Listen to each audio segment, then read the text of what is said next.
Russians were just not happy having a foreigner, a Westerner, walking around in remote areas. So it was, it was frightening. There was a while where I was fairly convinced I might get a 15-year sentence. This is back to your story. Charlie, thank you so much. I really appreciate you coming on the show, man. My pleasure. Great to be here. For people tuning in, the way I always like to start my podcast is if you could just give a brief introduction of yourself, who you are, what you're all about, everything you've gone through, and what you do. Sure. I am an adventurer and travel writer. My name is Charlie Walker. I, for the last 12 or so years, have been undertaking various journeys by human power, often to quite remote parts of the world. I've written a couple of books, a bunch of articles, and I do quite a lot of public speaking about these journeys as well. Man, that is that is absolutely incredible. Back to your story is all about sharing the individual story, who they are, where they've come from, the things that they've gone through. For your story, where does it start out? I know you said for the past 12 years you've done all of this, but where does your root beginnings kick off? I suppose, I grew up in quite a rural area in the south of Britain, in a little village, and I was sort of outdoorsy in that I was outdoors a lot, but I wasn't particularly someone who was, out at the weekends hiking or scrabbling or climbing or anything like that at all, even mountain biking, nothing. There was nothing like that to do around where I grew up. But once I left school and first got a chance to travel, I started sort of, whenever I could scrape together enough money, I would head off and backpack for a little while. But it soon became clear to me that the aspect of that I enjoyed most was getting to the quite off the beaten path type places. And it soon became clear to me that the way to do that was often, not in a bus, but by your own, means of transport, whether that be hiking or cycling or whatever. So when I was 22, I finally decided it was time to do something sort of slightly large scale. So I set off and spent the following 4.5 years cycling across Asia and Africa, about 44,000 miles. And then by the time I came home, I had, this sort of wealth of stories and material. So I started writing and speaking about it. And then just over time, it became a life. And now I continue to head off on various journeys. Wow, that's absolutely incredible. What is it inside of you? Like, I know that you said you like to be outdoors and you're a kid and all that stuff, but how does something that big, you said 4.5 years or 3.5 years? 4.5 years, right? What goes off inside the brain and says, all right, we've done this, but now it's time to go away for 4.5 years and travel on a bicycle of all means of transportation? I suppose the main driver would have been curiosity, but that's a slightly annoying, flippant answer, I realize. So beyond that, I think when I first started doing this, there was a sort of healthy dose of, I guess, ego going with it. I quite wanted to not make a name for myself or like stamp my mark on the world, but to sort of see what I was capable of, what I could do. And just sort of push things a little bit and make life a bit more difficult for myself, because I grew up with a fairly pleasant, comfortable kind of middle class, middle England background, and that's great, but it's sort of not enough for some people. Definitely. And I think I just needed to sort of break out of that mold a little bit. Yeah, that's so unique, because a lot of people, when they want to get out of their comfort zone, maybe they go camping for a weekend or go camping for a week or two, but to say, all right, I'm going to leave for 4.5 years to travel on a bicycle. When doing this, did you save up a whole bunch of money? Like, how did you fund the experience? And 4.5 years, that's not 4.5 days. It's a very long time. Yeah, I saved all the money I had in the world when I was 22, after quite a lot of quite intense saving, was £9,000. No, £8,500, which, it might sound like a fair amount, but it's not going to go all that far, I suppose. But I managed to raise a further 3,500 with a bit of sponsorship from a tea company, as it was the most British thing ever. And I put all that money together and managed to eke it out for over 4 years, just by, if you're living in a tent and you're traveling, under your own steam on a bicycle, and you're cooking the majority of your own food on a little camping stove, then you can live for, at times $1 a day, depending on what country I was in, the cost of food and stuff. It makes life very, very cheap. Wow. So you made what, 12, 13,000 pounds last you 4.5 years? Did you get make any other money while you were there? I made the odd small amount through a bit of writing, selling the odd photo. I stopped and worked in Beijing for a brief stint, but I wasn't particularly saving while I was there. I was kind of just living. Yeah, no, that amount sort of, I managed to eke it out. Wow. And what made you, especially for this first leg of the trip, or first 4 years, what made you decide, okay, I'm going to do a bicycle and I'm going to go in a tent and do all that instead of, other means of transportation or hostel or whatever? Well, in budget is one thing.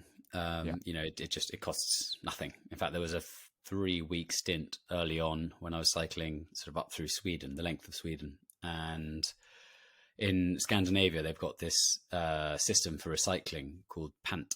And every time you buy a bottle or an aluminium can, you pay a little bit extra for them, and then you go and sort of feed them into this electric machine, this automatic machine in the wall of the supermarket, and it scans them and it gives you a little payout of, a few cents for each one or whatever. Yeah. And in Sweden, I lived for 3 weeks off that. I just collected bottles and cans on the side of the road. I was cycling, I was traveling quite slowly. I didn't mind stopping, hopping off my bike, picking up the bottles. It seemed to be doing a good thing for the planet as well, or at least for the look of Scandinavia. And then I would get to, I'd pass through a town every day or two, and I would have, huge bulging bags of this stuff strapped to the side of my bike. I'd feed them into the wall of the supermarket, get the money, spend some on food, pocket the rest. And for 3 weeks, I lived purely off that. But the reason the bicycle, a year before I set off, I went and cycled for 2 weeks across, from Beijing to the Mongolian capital, Ulaanbaatar. And it was about 1,000 miles, 2 weeks. Sort of about half of it was across the Gobi Desert. Quite a lot of it was off-road. There wasn't a built road at that time. It was just kind of dusty tracks through the desert. And I didn't actually love it, to be honest. I didn't have the best of times. But shortly before I set off, I broke my wrist. I broke my wrist the day after I arrived in Beijing. And then shortly before I set off, I snapped a muscle in my leg. So I was not particularly well put together at the time. But I realized that although cycling across the Gobi wasn't perhaps ideal on that particular occasion with those injuries and into quite a fierce headwind for most of the way, I realized that the bicycle, there was something to it. It was kind of a key to traveling very, very cheaply, but forcing you to visit all those places in between, the places that you would breeze through on a train or a motorbike or a car or a bus or whatever. And you meet all these fantastic people, interesting, normal people who are just from a world, completely different to my own. And it was during that fairly unexciting, frankly, 2 weeks that I kind of realized that there was something to the bicycle. And I had for quite a while up to that point, I think, been building up to this idea that I wanted to travel. I wanted to be a travel writer. And I realized, something kind of clicked in me. And I realized if I go by bicycle, I can travel for a really long time. I'll gather a load of information. I'll have a lot of interesting experiences. I'll meet a lot of interesting people. And it just seemed like a sort of a logical, affordable first step. And the tent, just facilitates that. You wake up each morning in your tent, pack up your tent, and don't know where you're going to sleep that night. And there's something very liberating about that. Yeah, there's something really liberating and beautiful about that. And, although it's not the same as the experiences you've gone through, but you did say something about traveling on a bicycle through cities and towns and the things that you would normally miss. When my wife and we go traveling, we spent 4 weeks traveling throughout Europe. Anytime we'd get to a city or town, our 90% of our means of transportation was on a bicycle. And the sole philosophy was that you miss so much when you're, moving around in normal transportation. You get to see so much more when you're traveling on a bicycle. And I totally agree with that. When you started gearing up for your first expedition, um, A, did you know it was going to be 4.5 years? But B, what did your friends and family think? Um, I knew it was going to be long. I was reckoning on about 4 years. Sorry, I have a bit of a throat. Yeah, I was expecting about 4 years, and you can't be precise with how long these things are going to take. But I suppose a combination of stopping to work for a little bit in Beijing, doing the same for a very brief stint in Cape Town. I just ended up taking a little bit longer. Friends and family, I suppose they were a little surprised, perhaps, but I think I've been talking for a while about wanting to, do some sort of large scale journey, some sort of adventure. So I think people kind of, took to the idea relatively quickly. My parents were pretty cool about it. I have 3 siblings, so there are spares. You know. That's so funny. When especially this first trip, how do you decide where you're gonna go? You just like look at the map and go, I'm gonna go there. Like, do you fly there with your bicycle, your tent? How do you even prepare for something like that? Well, I looked at the globe and I thought, I'm on this really tight budget, so flights are going to be a problem. So I'd rather not fly anywhere. And looking at the map, Europe, Britain is on the edge of this huge continent, Eurasia, 2 continents, but really one. And Eurasia is attached to Africa. So really, that kind of half of the planet is one huge continent, and it's only about a 19-mile, I think, ferry from Britain to France, and then you're on the edge of that sort of vast landmass. So my plan was to try and cycle from home, from the little village I grew up in, back to that village via the furthest away point. So I guess kind of the end of the road or the end of the earth in each of the 3 continents, Europe, Asia, and Africa. So the first target would be to get up to the top of Norway, this little place called Nordkap up in the Arctic Circle. And then from there, find a wiggly path somehow down to Singapore, and then back across Asia, down the east side of Africa to the bottom, up the west side, and back home. Wow. Do you remember the day that you got your bike all the way home? Like, what does that even feel like? Like, especially for being on for so long. It was surreal. There were sort of 2 finishes to the journey. While I was about halfway up Africa, my family started suggesting that we kind of set an arrival date. And so I could sort of come back and have a homecoming party, and friends and family could come to kind of, welcome me back and celebrate the end of the journey. But doing that in a village 100 miles from London didn't seem the easiest way for a lot of my friends who by that point were working, regular 9 to 5 office jobs in London. So I set a sort of finishing line in London, and came back across my finishing line with a couple of police outriders that someone had arranged.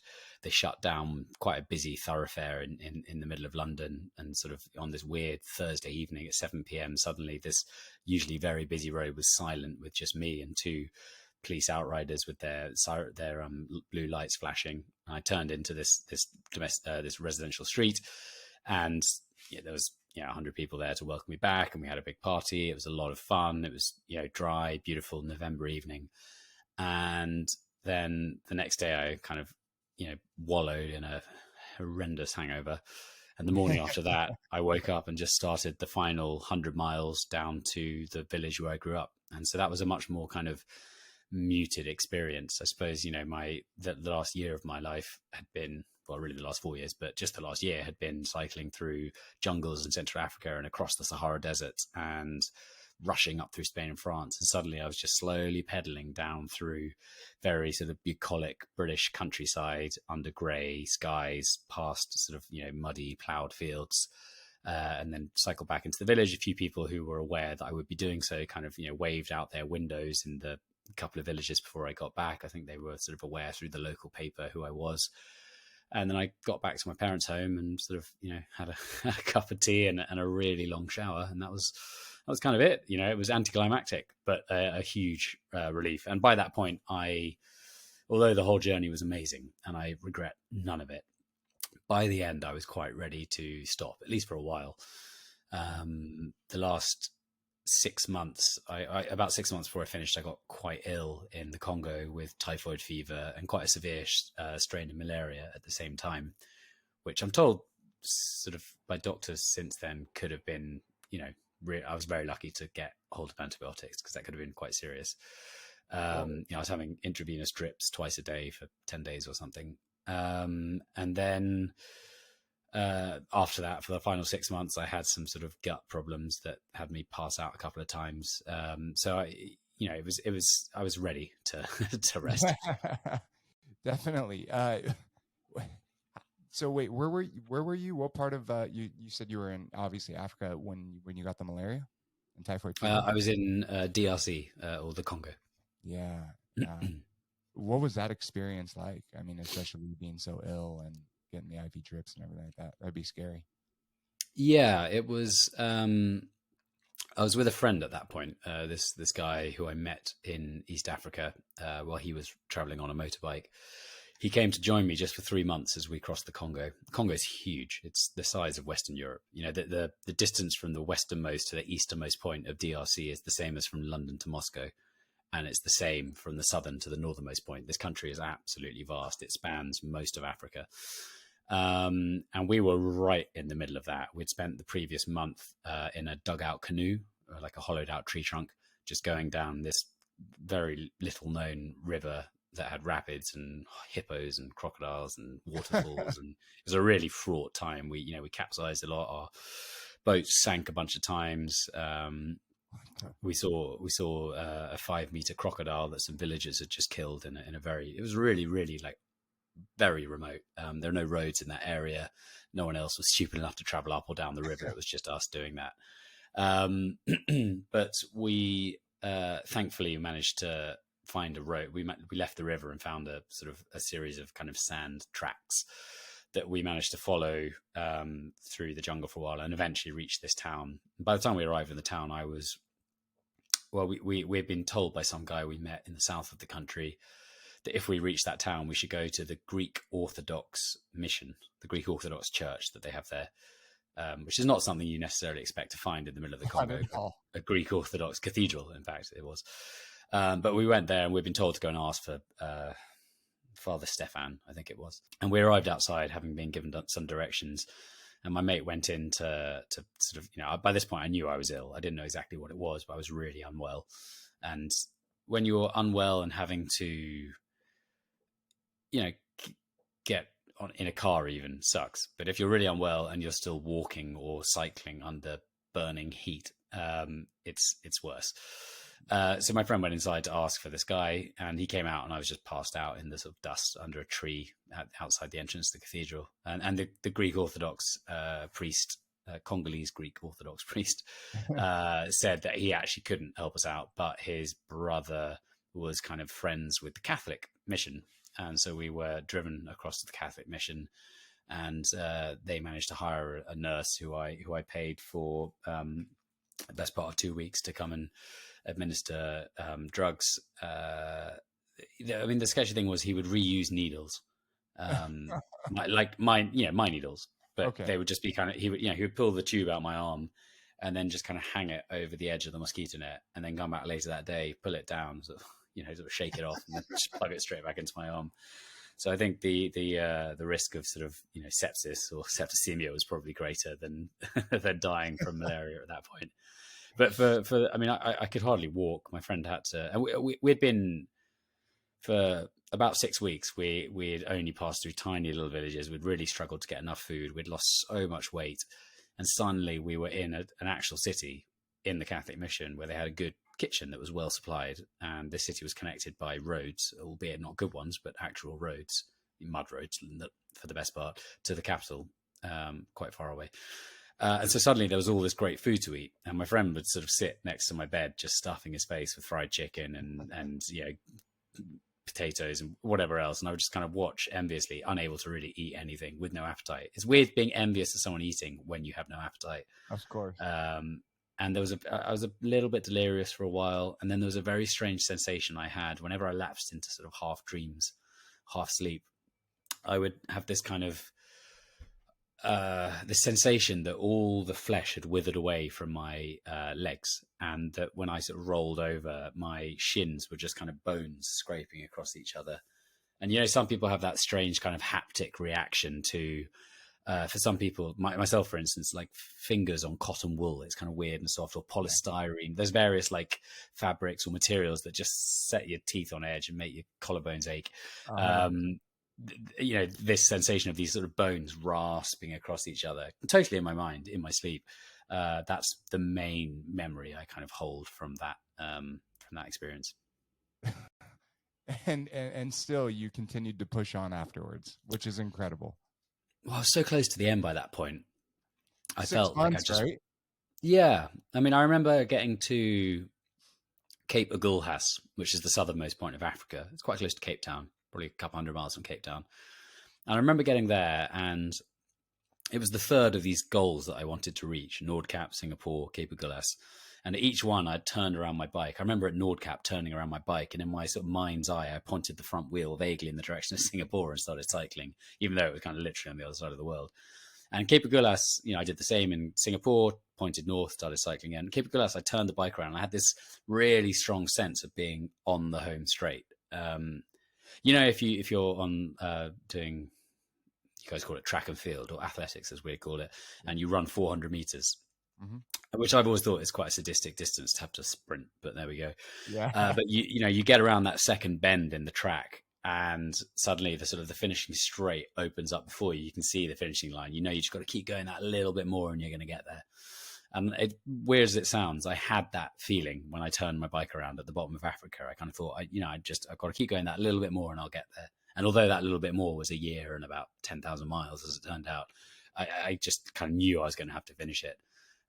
In the event, sadly, after getting through the Congo, both Congos, there's two countries called Congo, Cameroon, I reached the Nigerian border, and they'd just closed it because it'd been building for a few weeks by this point. But this was 2014, Ebola had just kind of broken loose across West Africa, and suddenly all the borders just fell like dominoes. And I sadly had to fly over a big whack of West Africa.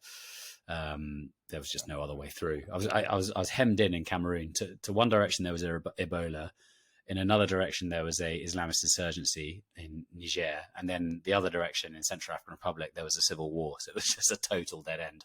And I had to fly out of that cul-de-sac, flew into Senegal, and then carried on from there. There are a couple of instances on this 4-year journey where I had to skip bits. I had to take a domestic flight in Afghanistan, for instance, because there was an area that was still very much controlled by the Taliban. So it was by no means an unbroken journey, but to me, the journey was kind of about the experience along the way. So I'm not particularly fast. I wasn't chasing down any records or anything like that. No, but still, it's a true testament to your sheer willpower to continue to push through. I want to take a step back real quick and bring up. You said that you were traveling down the Congo, right? And you were in a canoe, right? Did you know that there was like hippopotamus and crocs and all that stuff in there, and you still did it? Yeah. So when we entered the Congo in the south of the country from Zambia, in a region called the Copper Belt, there's a sort of the border between Zambia and DRC, more or less runs along the sort of watershed of a area of highlands. They're not that high, but kind of hills. And from there, we headed west through the Copper Belt onto less and less kind of smaller and smaller roads. And the road we were following was heading into Angola, which we didn't have visas for. So we conceived this plan that once we reached close to the Angola border, there was this river, the Lulua River, which is a tributary of the Kananga River, which is a tributary of the Kasai River, which is a tributary of the Congo River. And we thought, well, if we get to that river, then we can buy a pirogue, as they call it, which, it is just a tree trunk hollowed out. They're really heavy. Ours was about 6 meters long, I think. But we can buy one of those for presumably not very much and paddle down the river. And if we keep going with the river the whole way, we'll get to the capital. Although we knew that there was rapids and quite a lot of dangerous areas between here and there. But we thought we'll keep going, see how we get on for time. And maybe if we get to another road, we'll then carry on from there. Excuse me. But so it took about a week to buy one of these pirogues. We were in this small town on the Lulua River, and we asked around and we followed all these leads. And there were loads of people who said, "Yeah, I could maybe sell this to you, but I just want to go fishing for a couple more days and get another big catch, and then I could sell it." And at the end of a week, we finally managed to buy this quite knackered old. It was not in a good shape, but we pulled it up onto the riverbank and we patched up some leaks and repairs. We sort of essentially stapled some sort of plastic sheeting onto a couple of areas that were wearing thin. There were some areas that were still leaking, but we knew we could just slowly bail out over time as it filled up. But meanwhile, the whole village just kind of gathered around us, tutting and shaking their heads. And they warned us, there are crocodiles, there are hippos, there are rapids and waterfalls. So, if you guys don't drown, you'll be eaten. And either way, you'll be dead in a day or two. But, we'd kind of committed to the idea. And also,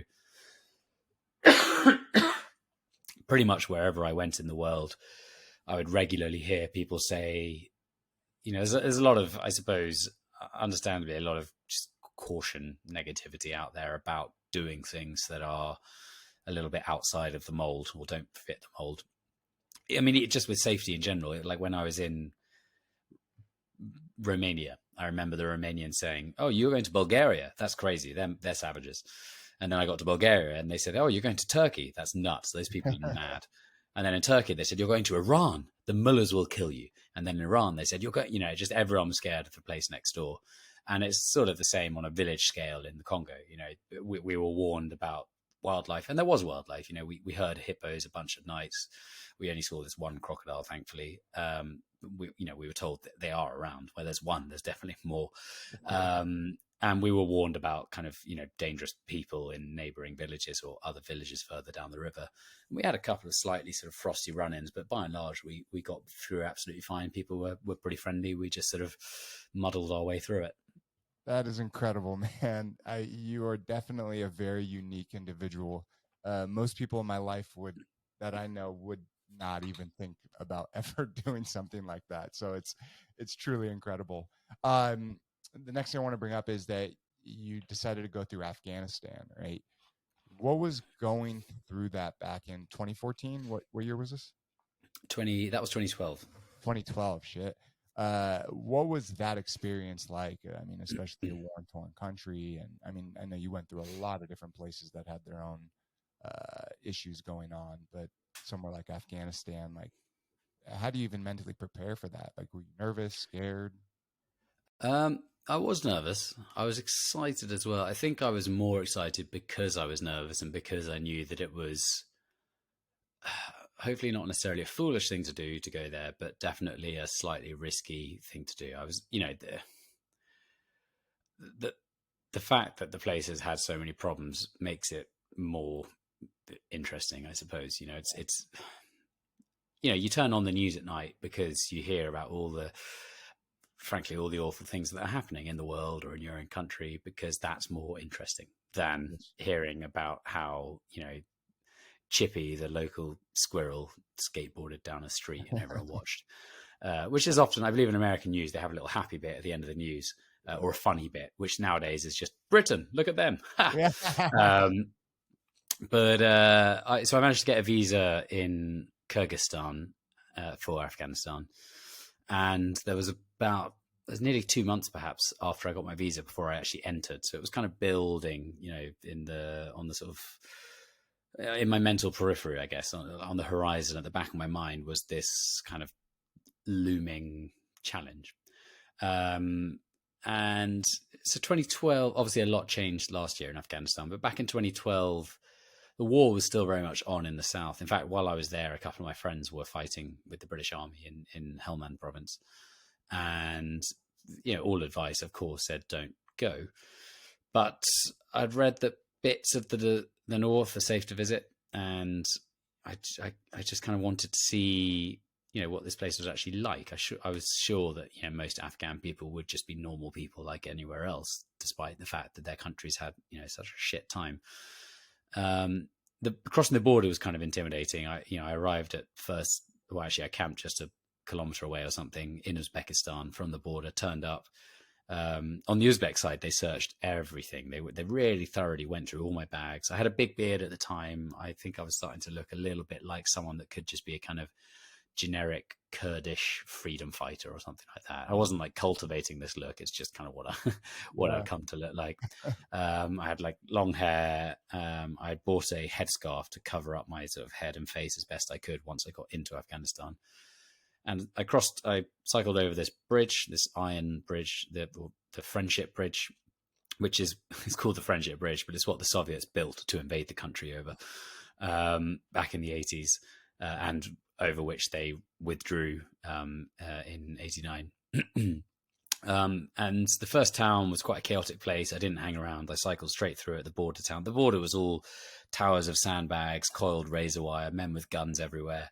The immigration guy in his little sort of hut more or less sort of laughed at me and said good luck. I rushed through that town, pedaled out into the desert, and it was probably 4 hours or so of cycling to get to the first town, during which a convoy of Swedish tanks passed me in the other direction on the road. And each one, had a Swedish flag on the side and had a soldier sitting out the top. And although I was quite covered up, to them, clearly a guy on a bicycle with panniers covering his face was a foreigner. And they, these guys, each of them, as they sort of slowly rumbled past, just sternly shook their heads at me.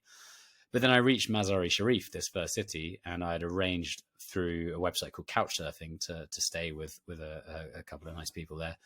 I arrived, and everyone was just really friendly. I went to the sort of the city's main square, and I waited to meet this guy there. And meanwhile, I got chatting to a carpet seller. Some bloke came and gave me a cup of tea.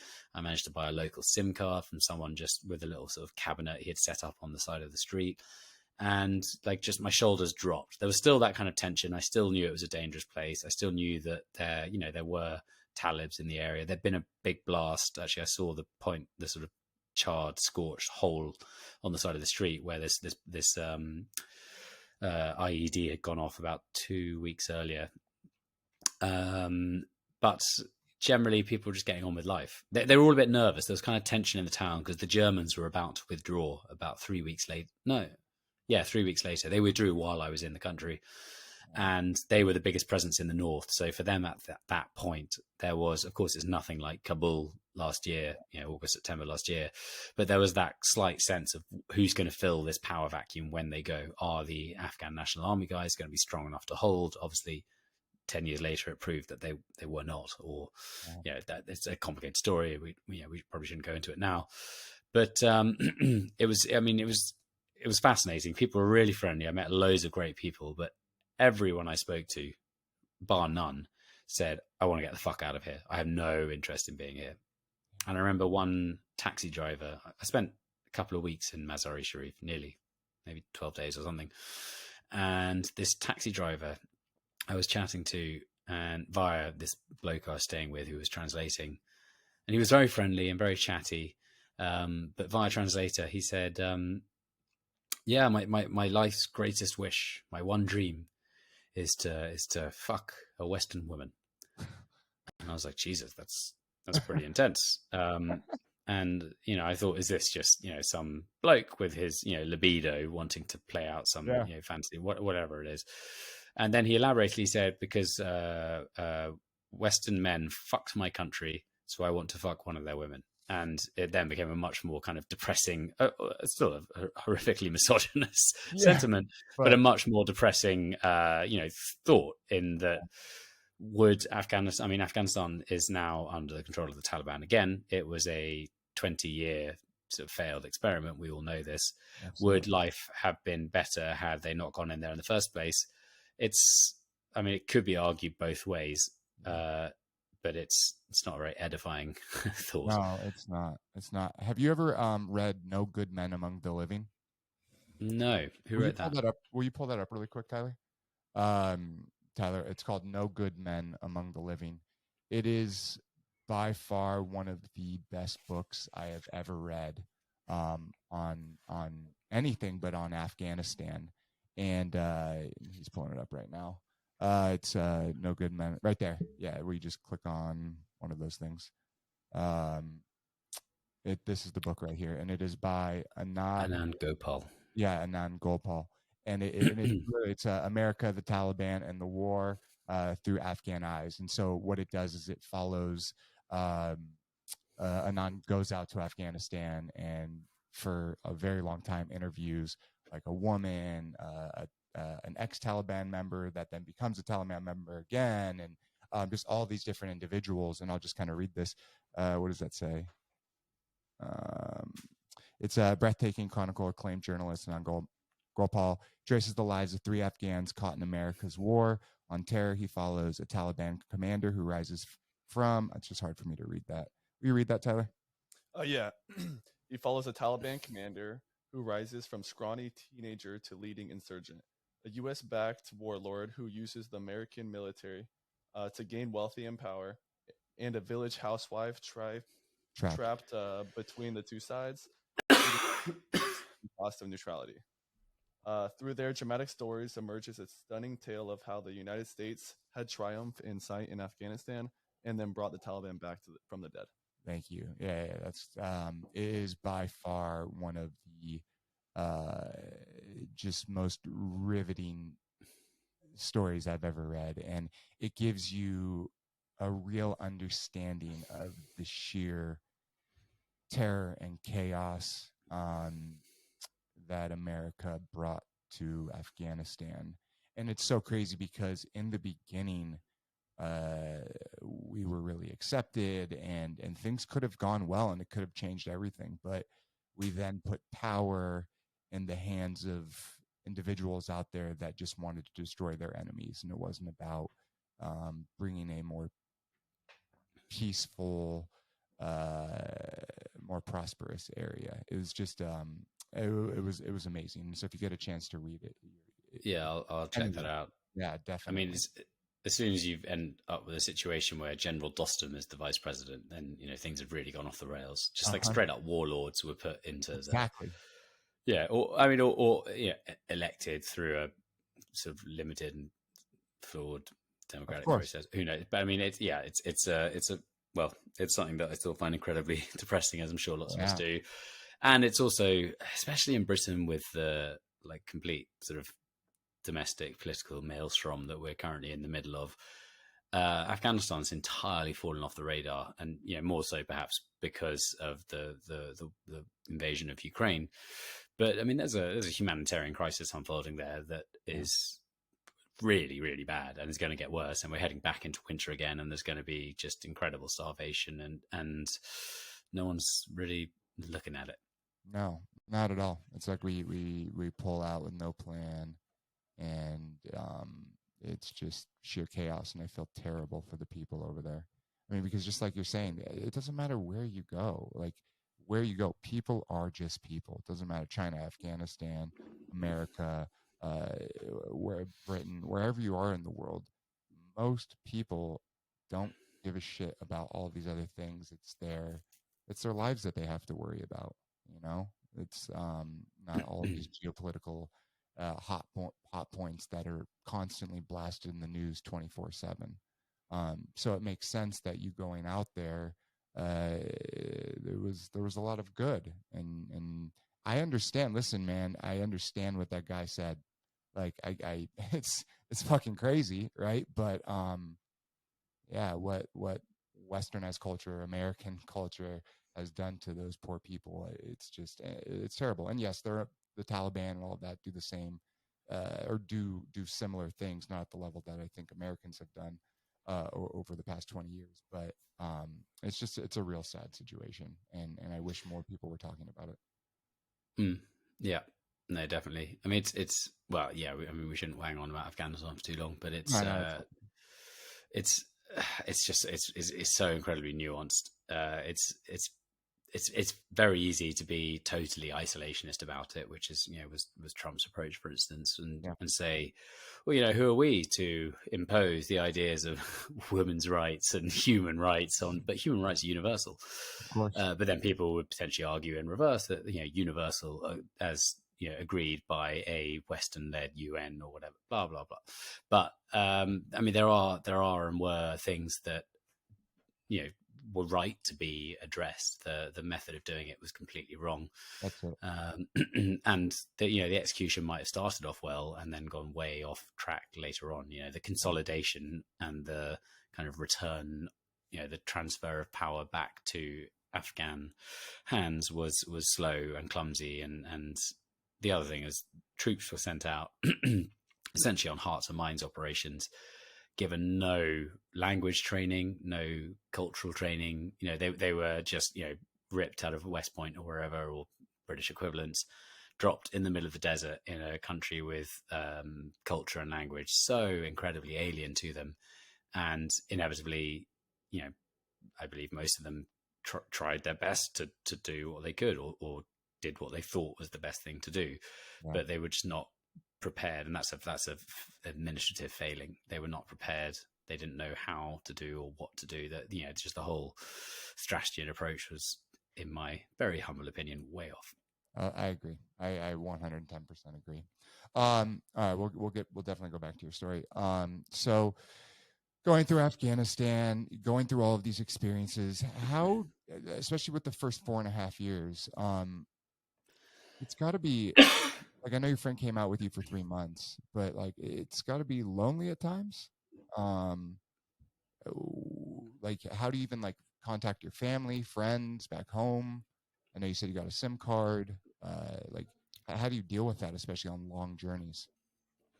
Yeah, it was definitely lonely. And that's something I struggled with a lot at the start, through the first year in particular, less so after that. I think I got used to it. I got better at sort of appreciating and enjoying solitude and my own company.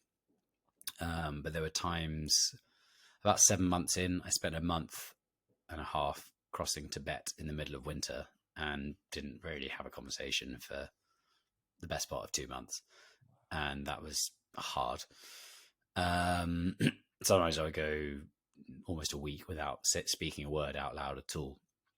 But then as the journey wore on, I got better at sort of getting my fill of social interaction from strangers in brief interactions here and there.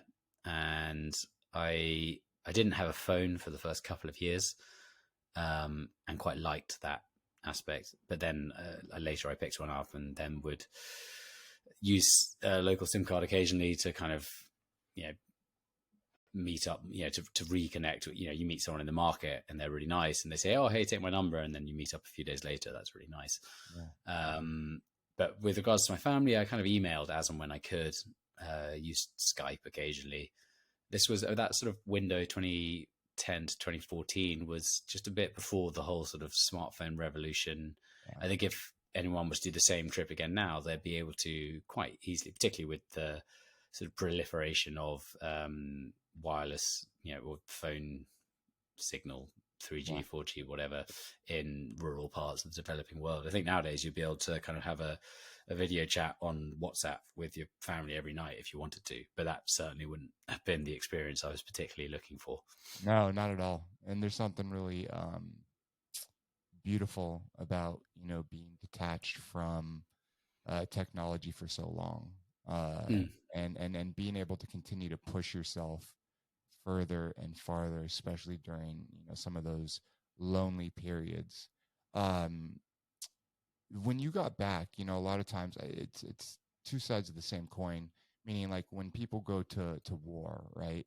And they're so ingrained in just that's their life for 4 years, right?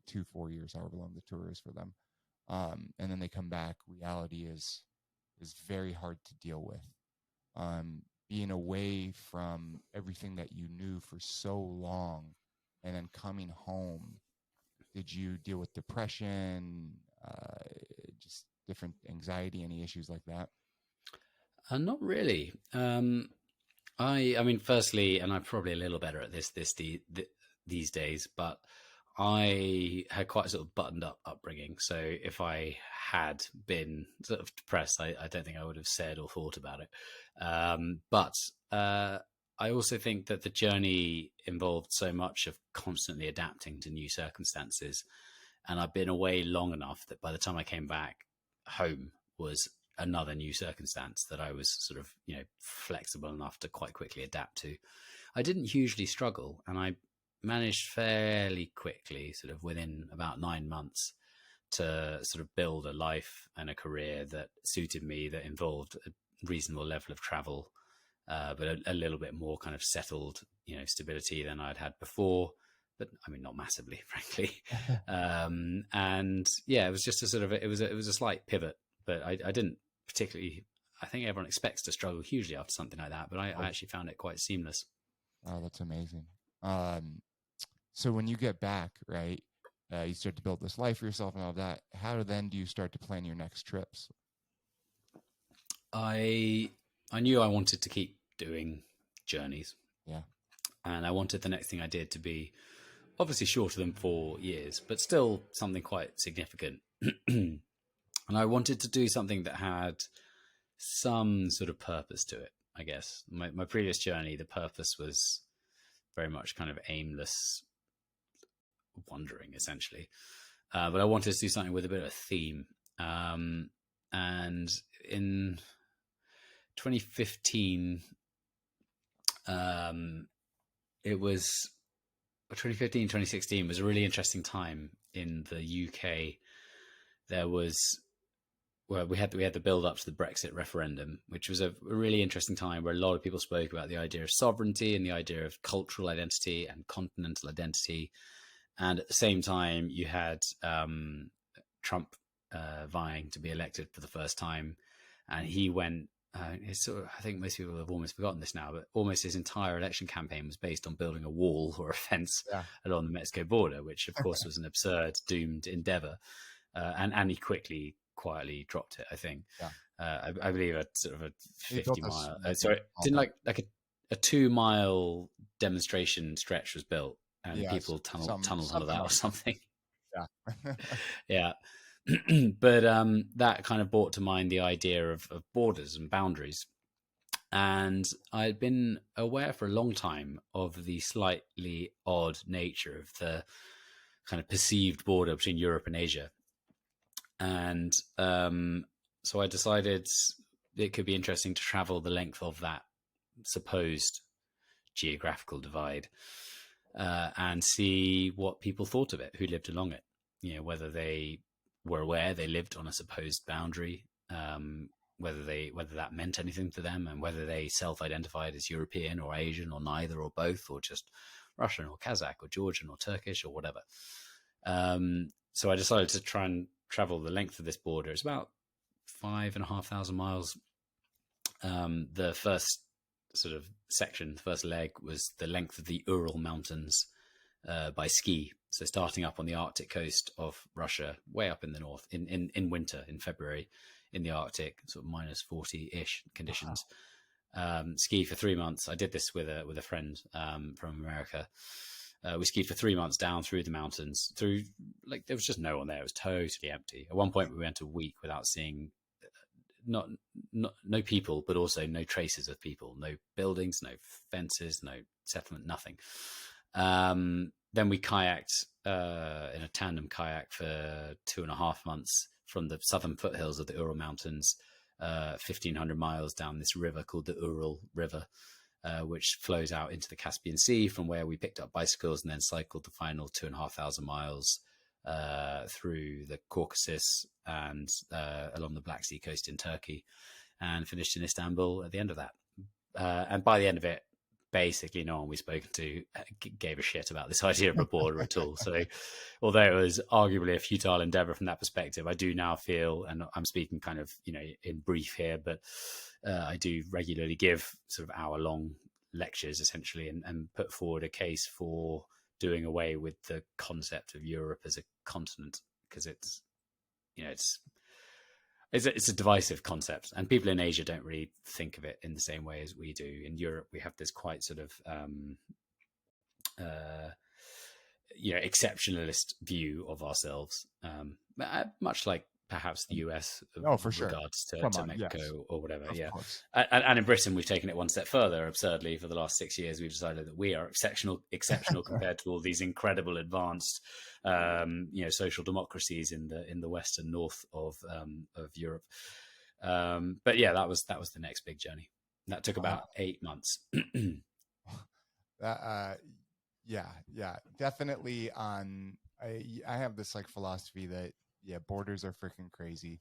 We're gonna look back 1,000 years from now, um, when we're all cyborgs or AI or whatever the heck we are at that point, um, and realize that we are all human beings.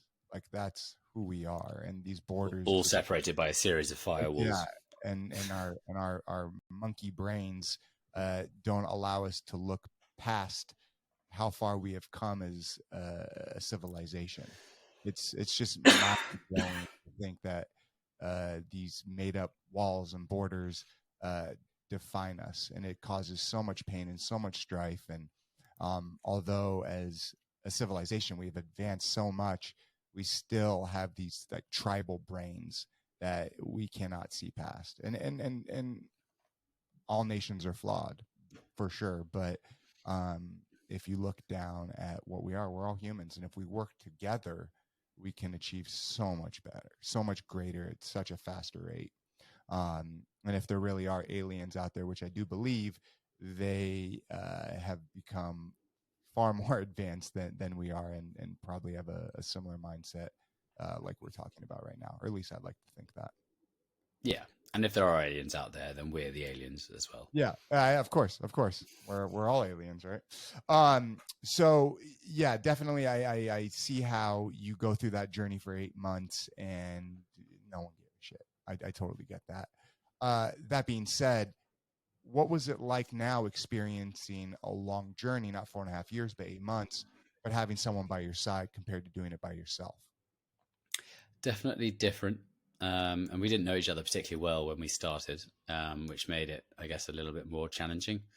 But by and large, yeah, we got on well. We worked well as a team. There were a few times when we kind of fell out for a brief stint, but it was surprisingly cohesive. Yeah, it was. I think I'm a pretty good team player, generally speaking.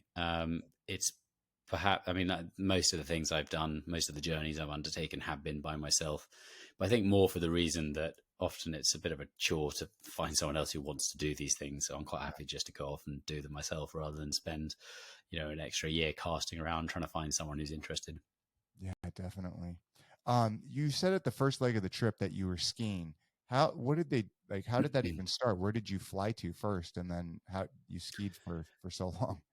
We flew to Moscow and then took a 45 hour train northeast up to the end of the tracks in this city called Vorkuta, which is the capital of Komi Republic, which is a big sort of province in the north of Russia. And then from Vorkuta, we tried. From there, it was about 150 miles to the coast, 130 miles perhaps. But there was no way to get to the coast. There was no roads. It was just snow-covered tundra. So we tried to just ski to the coast.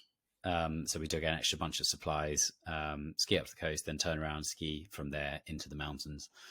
But as it happened, after about 4 or 5 days of skiing, I had an issue with my feet. My boots didn't really fit properly, and my feet got quite. I don't know. I've never really seen blisters that bad before. Kind of that sort of size, just open, raw wounds. So we then skied back to Vorkuta, and while I was kind of recuperating and fixing my issue with my boots, we were back in town for perhaps a week. While we were there, we met someone who said they could give us a lift to the coast, and they did so in a tank. So a decommissioned old Soviet military tank drove us in the course of about 10 hours up to the coast, dropped us off. They headed on along the coast to go and trade fish with an indigenous village, I think. And then we just, from the coast, turned around and started skiing up into the mountains. So you took a tank for 10 hours? What was that experience like? Well, outside it was probably minus 30, well, in Celsius, minus 35, minus 40 degrees. Inside the tank, it was unbearably hot, just an absolute furnace. So we sat just baking inside this thing in quite a cramped space. Meanwhile, there was a convoy of about 3 or 4 tanks all going together up to this place to trade fish. Meanwhile, the guy driving our tank, we could just see his body, cranking at the levers. His head was out the sort of porthole, whatever, out the hatch. And every now and again, he would sort of, duck down, look in and say, is everything okay? Still normal? And we'd say, yeah, everything's fine. But every time he did, his face would be just contorted into this kind of frozen position with ice all over him. So that was kind of a novel experience. That's really cool. Like, to be able to take the tank and everything like that, did you have to like pay the guy? How did you even set that up? We tried to pay him, but he wouldn't accept any money. He said, "You guys are crazy, and good luck to you." And that was it. Wow. When gearing up for these types of trips, do you try to like learn the language? How do you communicate? Yeah, I mean, for that journey, the vast majority of the journey was through Russian-speaking countries. So the first 5 months were in Russia, then a month in Kazakhstan, then 2 or 3 weeks in Azerbaijan, then a few weeks in Georgia, and then Turkey briefly at the end. I had picked up half decent Russian. I'd made a bit of an effort to learn Russian in the Central Asia, the former Soviet states, Central Asian republics, when I was on my bicycle journey a few years earlier. So I had a sort of grounding in Russian, which I've built on since then, and been back to Russia a couple of times since then. Wow, that's I absolutely love that. So then you come back from this trip. Oh, one thing I wanted to ask is, it being so cold, how the heck do you even stay warm, especially like having to camp outside and all of these things? It's just got to be freaking freezing. Yeah. I mean, obviously lots of clothes. And if you're wearing the right clothes and you keep moving, and when I say skiing, I really mean walking with skis on. It's heavy. You keep moving, you generate heat, that keeps you warm. The trickiest times, I guess, the first thing in the morning, where you've got to kind of wake up, eat food, and pack up the tent. And when you stop walking at the end of the day, setting up the tent, particularly if we saw so little sunshine up there. It was windy all the time. It was a real hellscape, frankly. And I mean, at night, just, a big, decent sleeping bag, although I slightly misjudged that. And the sleeping bag I ended up taking on that trip was, it was rated down to minus 12 Celsius. And its kind of extreme rating was minus 30. But we were sleeping in minus 40 regularly. And when it's the extreme rating, that means you will survive, but you're going to be cold. So I didn't sleep that well for those 3 months often. Did you guys share a tent? Or did you guys have your own tents? No, we shared a tent, and that helps as well. And it means you can share at the end of the day, particularly when it's windy, you've got to get the tent set up straight away, get inside, and then you might be inside the tent for the next 15, 16 hours. Or, on days where it was just a storm, sometimes we'd be in the tent for 2 or 3 days, just kind of trapped. And so it's a case of sharing the cooking duties, and every now and again, if it's really windy, you need to go outside with a shovel and shovel the snow away from the tent, so the tent doesn't slowly get kind of buried and collapsed under the weight of the snow. So sharing the same tent means you can share all those duties, and you kind of have to work half as hard sometimes. That's so cool, man. I just absolutely love how you just continue to push regardless of what is thrown your way. So you get back from this trip. Is that when you wrote your first book? Yeah. I'd written it before that trip, but I didn't publish it till after I got back. And that was about the first half of the bicycle journey. So that book's called Through Sand and Snow. And that's very much a sort of, I suppose, rite of passage or coming of age story. It's about setting out into the world, in your naive, hubristic youth. And it's, of course, it's about all the places I pass through and the people I meet, but it's also a journey about kind of, getting out into the world. Wow, that's awesome. Did you do an audiobook for it? I did, yeah. Did you read it? Of course. Fantastic. So you get back from this trip, you go through all that. What was the next what was the next journey? What year is this around? Like, you wrapped that up in 2016? That ski journey was 2017. 2017. So the bulk of 2017 was on that journey. 2018, what did I do 2018?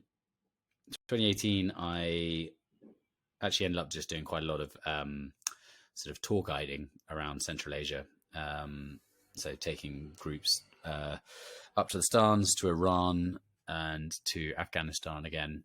And then early 2019, I went to Papua New Guinea for a couple of months and climbed the country's two highest mountains, hiked through for a few weeks through the jungle, and then pack rafted, sort of inflatable kayak, a few hundred miles down the country's longest river, ending up at the coast, and then came home.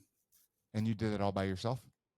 This one I did largely by myself, but sometimes when I was hiking through the jungle in the highlands, going village to village, in each village I would say, who wants to guide me to the next village? I'd pay them for the day or a couple of days, whatever it might be.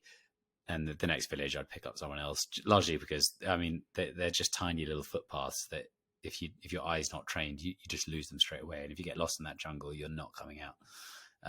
But these guys, would know the way. Sometimes we'd go wrong. We'd have to backtrack for an hour or so until we find this like tiny little sort of, trail that they were really, really hard to see, these trails. And some of them would grow over quite easily.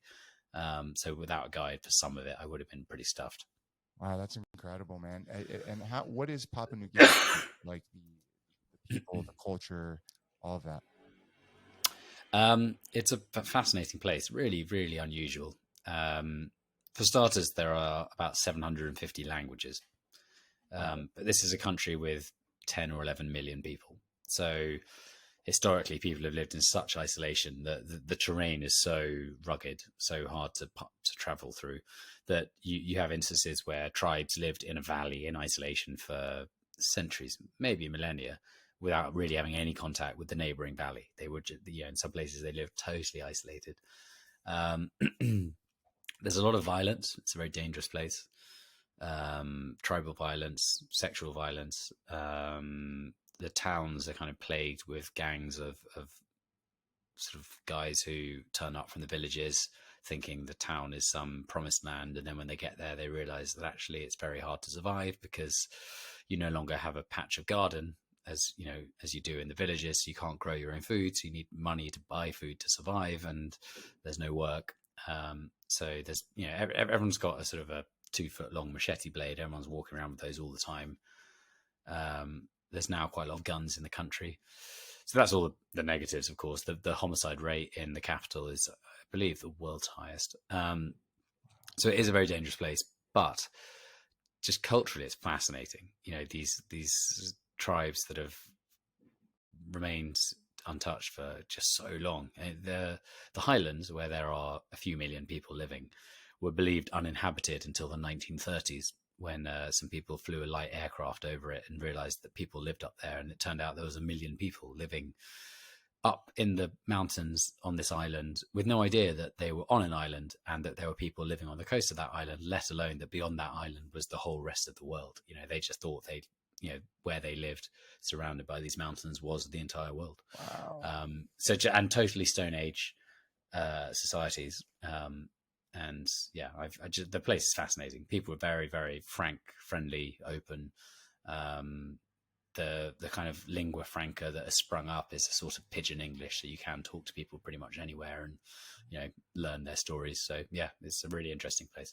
Wow, that's cool. Did you ever, with homicide and everything that being so high, were you ever like afraid? Did you run any sticky stuff?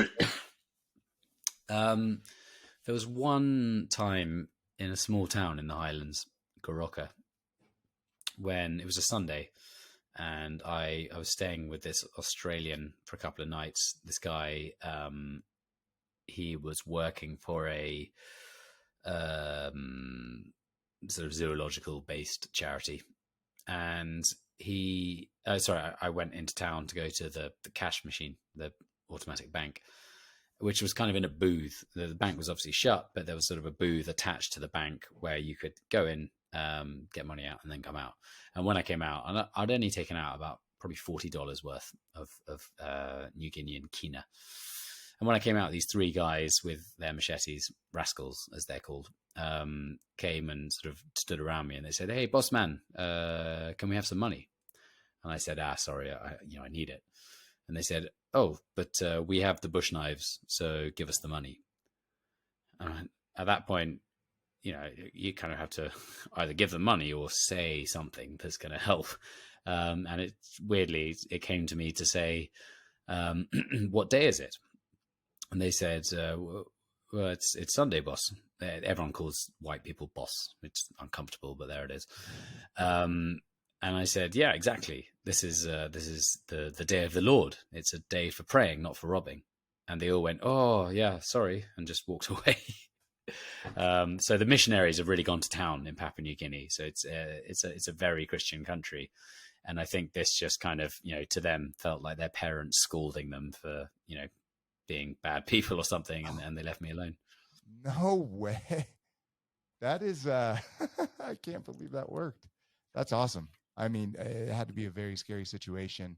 But looking back at it, you thought really quickly on your toes and you made it work, man. Well, if they'd pushed back at all, then they would have got that money. Oh, for sure. I wasn't even scared in the moment. I remember thinking, they're not going to do anything to me. If I have to give them the money, I'll give them the money. It's £25 or whatever. It's nothing. But yeah, that was a lucky escape. But beyond that, I didn't have any difficult encounters with people. I saw a couple of crocodiles while paddling down this river. I nearly got drowned in some rapids at one point. That was a little bit frightening. But by and large, I was all right. I love how you just kind of roll these things off. You're like, I almost drowned it in rapids, but it's not that big of a deal. Most people, that'd be like one of the most scarring things that they've ever gone through in their entire life, but you're just so used to it at this point. So you get back from this trip, right? When did you start? What was your next trip after that? Because this is like 2020 now. Yeah, so early 2020, I went back to Papua New Guinea with a view to doing some research for a potential documentary that I won't really elaborate on now because I'm hoping to get back to that at some point soon. So I'm going to keep that under my hat. But after about 3 weeks out there, suddenly the entire world shut down. And I was already in quite a remote area of the highlands. So I scrambled to get a local sort of bush taxi that got me to a slightly bigger town that had an airport, and I got the last seat, I believe, on a domestic flight to the capital, and then one of the last seats on what I think turned out to be the second last flight off the island for about 5 months. So I just got out in time, got back to London, and then was here through the many lockdowns that we enjoyed and endured in the UK. So yeah, that's a journey that I would like to get back to at some point soon, but haven't found the time yet. Yeah, that was at the beginning of the pandemic, so you just kind of made your way out. You had to definitely be stir crazy during all the lockdowns and everything like that. What was you had another trip after that, correct? Yeah. Well, March 2021. So I think it might have even been a year to the day after I got back from New Guinea. I went with a friend to Kyrgyzstan I went out earlier. I was there for, I think, about 6-7 weeks, and I went and did some solo ski touring up in the mountains, then a bunch of hiking. And then the last 2 weeks, this friend came out and joined, and we went way up into the mountains, climbed to the top of a glacier, then climbed an unclimbed mountain, came back down and flew back to the UK. But then a year after that, so earlier this year, I went out to Siberia, northeast Siberia, and spent a couple of months hiking up in the Arctic, again in winter, along the surface of frozen rivers, and then over the surface of the frozen Arctic Ocean up along the coast, through this area called Yakutia, or Sakha Republic, which is the coldest inhabited region on Earth, incredibly sparsely inhabited as well. There's hardly anyone there, but the people who do live there are kind of indigenous, Asiatic, Arctic peoples, traditional Siberians. They do live largely in villages, but they still herd, Siberian ponies or reindeer. And so I went up to basically trek village to village. It's about a week's walk between villages, just walking along. The river was frozen about 2 meters thick. Really cold temperatures. The coldest I had was minus 49 Celsius, which I think is like minus 70 Fahrenheit, something like that. It's cold. Yeah. but yeah, so I did that for a couple of months, and then reached my sort of end destination up on the coast. And there I was arrested because in the time that I've been hiking, Russia had invaded Ukraine, and and I've been aware of this. The situation had just got more and more serious. And by the time I reached the finishing line, the Russians were just not happy having a foreigner, a Westerner, walking around in remote areas. So they brought a bunch of spurious accusations of illegal journalism and photographing military sites against me, took me to court, found me guilty, and I spent 4 weeks locked up before they finally, thankfully, deported me. And that was back in May. What was that like, going through that experience? How did that even take place? Like, why were you getting locked up? I mean, just because you were a foreigner in the war? Pretty much, yeah. I have no doubt that had the war not happened, the invasion, then I wouldn't have had any problems. So yeah, it was. I mean, it's a police state now. It's a very suspicious place. That kind of Soviet era paranoia has just hurtled back into the society there. The police are very fidgety and jumpy. I reckon some of them probably genuinely thought I may have been spying. The allegations they brought against me more or less covered espionage. You know, photographing military sites is in a remote area of Siberia is kind of serious. So it was, it was frightening. There was a while where I was fairly convinced I might get a 15-year sentence. Fairly convinced is misleading. Where I thought there was a good chance I could get a 15-year sentence. But thankfully, I still don't really know why, but after a month they deported me, and they were not wise to. But by their own metric, they had a decent prisoner who they could have swapped at some point for some Russian citizen, or some. I mean that this is a bit different because this is directly in the war, but 5 British POWs were swapped. The Russians swapped them for some Russian POWs a few weeks back. So potentially they could have had an extra bit of, sort of bargaining fodder for a situation like that if they'd held on to me for longer.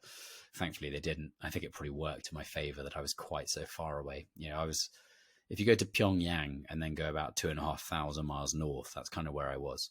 Wow. Really, 6 time zones from Moscow, closer to, much closer to Anchorage than to Moscow or Kyiv, and probably about twice as close to the North Pole as to Moscow. So really just far away. And I think the distance of that probably worked to my favor to some extent. Yeah, I'm sure if you were in Moscow, it'd be a completely different story. When they first arrested you, right, did they have access to all of your stuff? Like, I mean, because I know you were taking pictures and stuff, but not for the reason. I mean, they had access to my phone, my camera. Thankfully, I managed to keep my journal more or less hidden from them. And there were a few SD cards. I've been recording audio for a podcast that I think is going to come out next month, a series of them rather.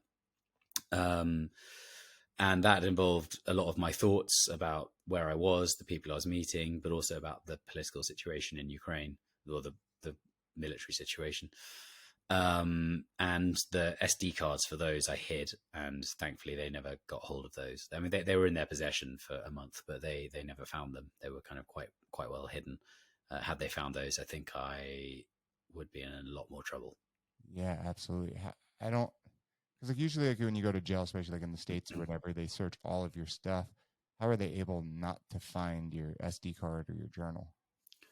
Well, my journal, when they checked me into the prison, check-in's a nice sort of hotel type term, isn't it? Yeah. But when they kind of processed me, they were searching through all my stuff, and while they were doing that, I just took my little journal. This is just a small notebook, and I just slipped it in the back of my trousers, in my underpants. And thankfully, they didn't frisk me on the way into the cell.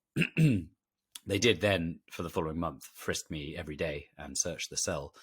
But by that point, they were looking for string or shoelaces or a belt or anything that you could hang yourself with, essentially, or weapons, sharpened metal, anything like that. They were looking for contraband. Yeah. So I just hid this journal kind of more or less in plain sight among a small number of books that a friend managed to deliver to me.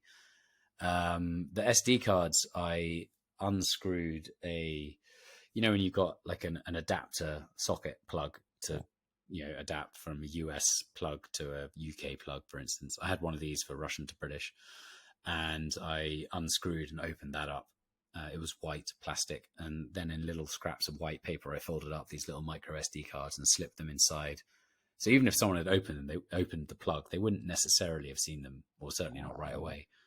I assume that they never opened the plug. It looked quite innocuous, particularly when it was in a bag that had a GPS unit and my camera and other things that to their eyes were much more interesting. Wow. Time to do all of that. Well, I as the situation kind of ratcheted up in Ukraine, I realized that having this thing on me, I knew that the authorities were interested in me. I didn't know they were going to arrest me, but I thought it was plausible that I could get searched at some point. It seemed sensible to, as and when I filled or finished an SD card, it seemed sensible to hide it. So I just started doing that quite early on. Wow, that is amazing. Going through that, like, were you even able to like reach out to your family? Like, did they know what was going on? That'd be so scary. So I was allowed on Mondays, Wednesdays, and Fridays. I was allowed my phone for sort of 12, 15 minutes, during which time I'd make a call on WhatsApp to my girlfriend, who was kind of managing things in conjunction with a couple of my family members back home. So she was kind of liaising with the UK embassy in Moscow, with the various people who knew what was what, and with a local Russian lawyer that we managed to hire, which didn't really come to anything, I'm afraid. The appeal was rejected. So I'd have these brief phone calls with her. We kept my mum in the dark. She knew that something wasn't quite right. She knew I was in a bit of trouble, but she thought I was kind of just staying in a hotel and didn't have access to internet, I think. But my gran, her mum was dying. She was on her deathbed at the time, so it just seemed best to keep that off her mind. Yeah, that makes a lot of sense. That makes a lot of sense. When you were locked up for those 4 weeks, did they feed you? Did anyone try to fuck with you? Like, Yeah, they fed me. I wasn't ill treated. I was never beaten. I was never abused in any way. It was warm enough. They actually, it was plenty warm enough. Because in Yakutsk winter temperatures regularly plunge down to like -50. That's Celsius again. The windows are triple glazed, which is kind of unheard of in most of the world. But meals were fine. There was plenty of food. It was just, well, not plenty, but enough. Probably 60% of what I ate was just raw, plain white bread. And there was never any butter or anything. Breakfast was plain porridge. Lunch was usually cabbage soup. Dinner was usually kind of rice with a few strands of tinned vegetables. But every meal came with bread and plain black tea. Wow. Were you in a cell by yourself? The first 2 weeks I shared with a Ukrainian man and a man from Kyrgyzstan, which, we could communicate, we chatted a bit, but quite quickly, you sort of run out of conversation. We had very little in common. Yeah. We got on fine. But the second 2 weeks I was shoved in a cell by myself, and I actually much preferred that. I could sort of, I could do exercise in my own time. I wasn't going to be getting anyone's way, pacing back and forth through the cell, which I'll do for 3 hours a day or something. I actually preferred being by myself in that situation. Did you think that you were going to get locked up for the 15 years? At times I felt certain of it.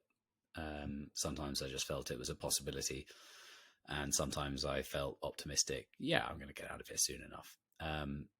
You kind of oscillate back and forth between these different thoughts on a sort of quite quick basis. How did you manage not to fully break down and lose your shit? Because that has to be terrifying. Yeah, I don't know if I have a particularly good answer to that. I suppose patience. I've been through quite a lot of shit, through the various journeys like self-inflicted through the various journeys I've undertaken. So I guess I am quite resilient by this point. The more stresses you undertake, the hardier you become, I guess. So it was a case of just trying to focus on what I could control, so I just kept myself busy. I was doing lots of push-ups and sit-ups and reading a lot. I had a Rubik's Cube, so I did a lot of that. Nice. Did you finish it? I had oh yeah, I can do them in sort of under 2 minutes now. There was a window, so I could stare out the window. I could see people in the distance on the balconies of apartment blocks kind of going about their lives, and that was kind of some form of escape and entertainment. Yeah. What was your And then quite a lot of just like lying, staring at the ceiling. I don't doubt that. What was your girlfriend thinking? She had to be scared shitless. Yeah, I actually think that period when I was in the cell was might well have been worse for her than for me. I had helplessness, which I wouldn't say I submitted to it, but you kind of accept it to some extent. I had no agency in anything. Whereas she, at the same time as working a busy job, was busily trying to do whatever she could to try and help, and talking to all sorts of experts who mostly had quite bleak outlooks for my, prospects. So I actually think it was probably harder on her than on me. I get that. Now, when you were about to get released, how did that all go down? Well, they told me one day, tomorrow you're being deported. And so I was flown to Moscow first in handcuffs with guards on a commercial flight, Siberia Airlines. And then in Moscow, whacked in a sort of holding room, not locked, but still handcuffed, until check-in for my flight, which to deport me to the UK had to go via a third country because there are no direct flights anymore because of sanctions. So I had an Emirates flight via Dubai. And when it's time to check in, they took me to check in. Then they took me to customs and immigration, and a SWAT team and a small troop of policemen kind of marched me through immigration.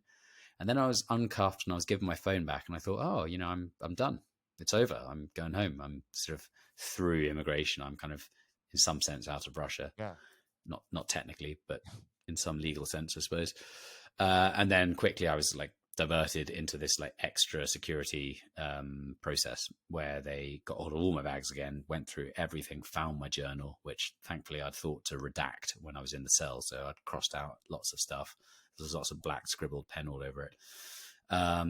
But they got my phone and they went through that for ages and ages and ages, went through all my messages, went through all my photos, went through my, and now I was in Moscow, so it felt more serious. And they held me there, about 5-6 police officers, for about an hour and a half, looking through everything, asking a lot of questions, getting more and more kind of severe, to the point where I thought, well, my flight's in like 5-10 minutes. I'm not getting out of here. And if I go into a cell here, then I don't think I'm going home anytime soon. But then with just 2-3 minutes to spare before my flight, suddenly they said, right, pack everything up. And they ran me through the airport, put me onto the Emirates flight, the door shut behind me, and the plane took off and I was free. That's the time when I finally broke down, is when I actually when the plane took off, I finally kind of, fell apart. Actually, while the plane was still very steeply sort of climbing, I took off my seatbelt, ran into it was one of these giant A380s or whatever, ran into the bathroom, which is like a sort of suite on those big Emirates flights, and sort of standing at a funny angle to, stay upright because the plane was flying so steeply. I kind of just cried into a mirror for about a minute while some air steward hammered on the door saying, "Please, sir, you have to come out." Yeah, so that was when it was truly all over. Holy crap, man. I don't even know what to say about that story. Everything that you have gone through in your entire life, to then lead up to this moment, it had to be so freaking just terrifying. And now looking back at it, like, you're so fortunate and so lucky that you got out, man. Like, we got Brittany Griner over there right now still, and Yeah. and that could have been you as well, and Yep. uh, Yep. just knock on wood, man. Thank God. Um, so you get back from this experience, right? What's the next steps for you, man? What's the future look like? Well, I'm sort of back to normal life for the time being. So I'm doing quite a lot of, giving quite a lot of presentations, public speaking. I've started writing a book about this journey to Siberia, which will be, not just about this final month, but also about the first 2 months of the journey, and the kind of the build in Russia of, just the kind of the rising storm, the wheels of history turning. And I've told myself I'm not going to commit to a next trip until I finished at least the first draft of that book. So for the time being, I've got a few sort of ideas percolating, bouncing around my brain, but nothing concrete yet. Wow, that's amazing. Before we wrap this up, I want to ask you, what was going on the Joe Rogan experience like? Surreal and yet strangely normal, because it was surreal to, flying just for 2 days to Texas and back, which doesn't feel like a great carbon footprint thing, to be honest. But and you go into the studio and it's all very other, these huge security dudes with pistols tucked in the front of their belts wandering around, and that was all kind of surreal. And then once you get in the studio and start talking to him, you're just having a long form conversation with a bloke, much like you and I are now. And that becomes quite normal. I suppose it's unusual to speak to a total stranger for 3 hours nonstop. But he's a very generous host. He's a good listener, a good conversationist, and it felt pretty sort of normal. Wow, how did that experience even happen? I'd been invited to go on back in 2020, and with COVID, I couldn't get over, so we kind of mothballed it. But then when I got out of Russia, I sent them an email saying, "Well, this just happened, so maybe we should pick up the idea again." And they said, "Yeah, let's go for it." And so a few days later, I think I'd only been out of Russia for 3 weeks by the time I went on it, so it was all still quite sort of raw. And actually, from my perspective, quite a handy time to kind of, I think we spoke for about an hour about Russia. Yeah. Quite a handy way to kind of lay down, while it was all still fresh in my mind, a long form kind of, telling of those events, because my memory's not great. So I can refer back to that podcast now to kind of, refresh my memory. Yeah, you did a really good job, and it was a really good episode. Thank you. Yeah, 100%, man, 100%. You're a natural at it. One more thing I wanted you to bring up is the other book that you came out with, because you came out one in 2017 and one in 2019, correct? Yeah. So what's the second book, which is called On Roads That Echo, is actually the second half of that long bike journey I told you in the first, that 4-year bike journey. Wow. So those two books are kind of prequel and sequel. I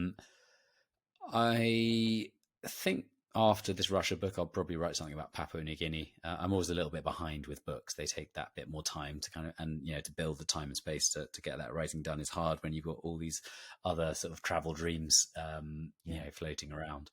But those two books are both available on Amazon and Audible and Kindle and the book depository and various websites, my website, wherever else. I have a cold at the moment, so I can promise your listeners that my my narration style for the audiobooks are better than it might appear right now. My throat is, my voice is not particularly normal right now. No, it sounds good, man. It sounds good. Where can people find your information? Instagram, social, all that shit. My Instagram and Twitter handles are at CW Explore, Charlie Walker, CW Explore. Facebook, the same. My website is cwexplore.com. Those are the places to see what I'm up to. I love that, man. One last question. All right. Do you believe in aliens? Balance of probability suggests that there must be life out in the universe. Whether or not there's any intelligent life is slightly less clear cut to me, I guess. But it's not something I particularly lose sleep over, because the universe is so inestimably vast that the chance of any two life forms encountering each other, that seems almost impossible. Not impossible, but improbable. Yeah, it's a big big space out there, man. It definitely is. Netflix, Discovery Channel, they need to give you a show, man. You need to, like, no joke, man. You are, you're such a great human being. You are a true testament that you can push yourself as far as you're willing to go. And you're a true inspiration to many. And I do appreciate you coming on the show, Charlie. You're a good man. And when you write that next book, we'll definitely fly you out here and have you in the studio for sure. I'd love that. Well, thanks very much for having me on. This has been a lot of fun. And yeah, all the best. Absolutely, brother. Have a wonderful day. Talk to you soon. Cheers. Peace.